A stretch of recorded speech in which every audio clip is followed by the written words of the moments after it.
What up, cisgendered niggas? Today's topic, this is a story that happened here in Montreal. A white, dreaded comedian was refused access to a comedy show because of the fact that he was white while having dreads. The place that refused him access is called the Coop Les Récoltes. Well, the only thing they've been able to harvest is a lot of hate.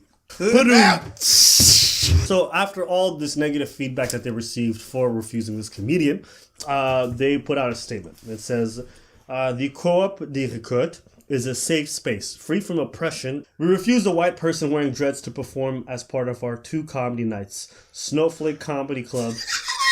I'm falling and I can't get up! What's the name?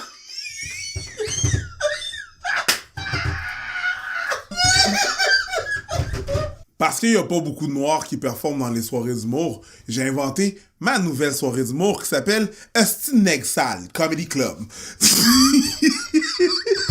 I don't know if they're idiots or they're just really trying to live up to their name. You're making this shit up. But I appreciate the commitment. Cultural appropriation is the fact that a person from a dominant culture appropriates symbols, clothes, or hairstyles of people from historically dominated cultures. So from your perspective, you feel like a white man wearing dreadlocks is appropriating something from a different culture, when in reality, the oldest records of dreadlocks known to man come from ancient Egypt and ancient Greece, which, again, had a lot of white people. So this idea that dreadlocks belong to black people historically is not accurate. You cannot claim something that is for black culture and that belongs to black people just because black people predominantly have it today. It'd be like saying hip-hop is for white people because white people are all the people that attend hip-hop concerts.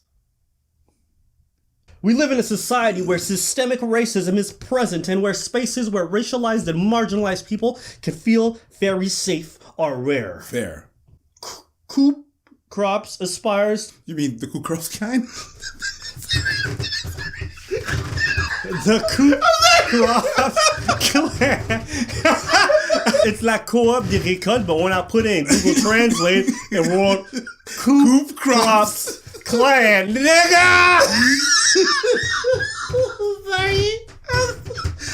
As a black person, as a minority, I don't like safe spaces. Always be wary of these places that claim to be inclusive or safe spaces. Places that promote these ideas are the most homogenous gathering of 1% white milk you can find on the planet.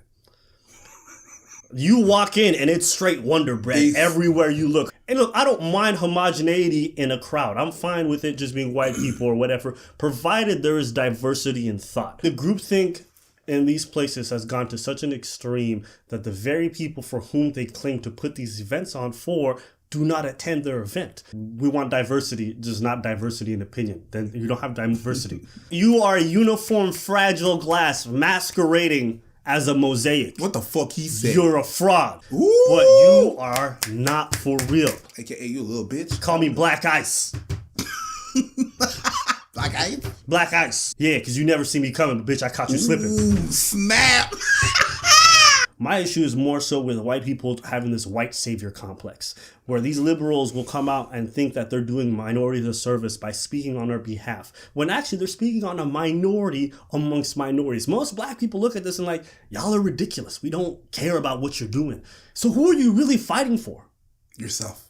You don't realize it, but in your fight for inclusivity, you have become exclusive. They like to pat themselves on the back like, I'm such a good person. No. And you're using our struggle and our issues to further your own personal agenda so you can feel like you're a great person, but you're No, shut up, black man. I'm gonna speak for you. All right, cool.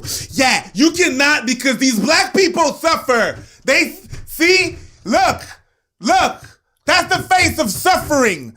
He suffers. Shut up. He suffers. We want diversity. We just don't want diverse opinions. You're not diverse. No, you're not. It's a diverse light. It's a diverse gluten-free. It's a diverse zero. it's a diverse no trans fat. You know what's funny though is that with this you want to be progressive. The only thing you're allowed to laugh at is white heterosexual man. That's not progressive. That's not progressive at all. This is why I do not like the idea of safe spaces. It's a breeding ground for wolves in sheep's clothing. People who like to prey on the vulnerable go to these safe spaces because everyone's defenses are down. And what happens? Afropunk. Oh, yeah. Oh, yeah. People were putting on Afropunk. Yeah, Afropunk. Afropunk, I was suspicious off the top. Your safe space ain't so safe anymore. It ain't safe no more. You know who's coming for you? The Ku Klux Klan. The crew. And They I'm got like, punked. They got punked by Afro. Nigga, I got jokes. Loving myself. Okay, enjoy loving it. myself. Right? Loving myself. In addition, we are certain that you will understand that it is unacceptable to compare the fact of denying a person a platform of a few square meters to the systemic oppression experienced by marginalized people. You are wrong for what you did. Doesn't mean that you were as wrong as the people who created Jim Crow. It just means that you're wrong. So don't try to deviate from that fact, okay? You cannot fight for marginalized people by marginalizing others. I'm not going to deny the fact that black people wearing dreads and then white people wearing dreads, there's a different connotation. You don't bring people up by bringing people down. You know what I'm saying? Yeah, you might be evening it, but you just made everyone's social situations worse. It's not by making other people suffer the way I suffered that we're going to get along. I'm just causing them pain. How is that a good thing? It got to me after. I'm like, wait a minute. Are these motherfuckers speaking? Shut up. That's not even how I think. You're just there. Well, you know, there's oppression and this and that. Okay, I understand. You're trying to be an ally. Cool. That's all right. But relax, Tim Wise. That's not how you do it. A safe space is gonna ban a queer guy with dreads from performing. That's cannibalism. Motherfuckers are going at each other. What the fuck? Can y'all sit down and talk about this?